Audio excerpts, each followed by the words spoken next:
আয় রে আমার কাছে আয় মামনি, সবার আগে আমি দেখি তোকে। দেখি কেমন খোপা বেঁধেছিস তুই, কেমন কাজল দিলি কালো চোখে। আয় খোকো আয়, আয় খোকো আয়।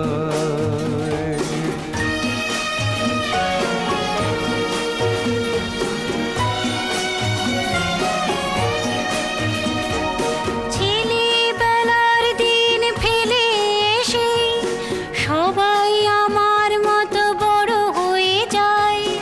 জানি না কজনে আমার মতন মিষ্টি সে পিছু ডাক শুনতে যে পায়।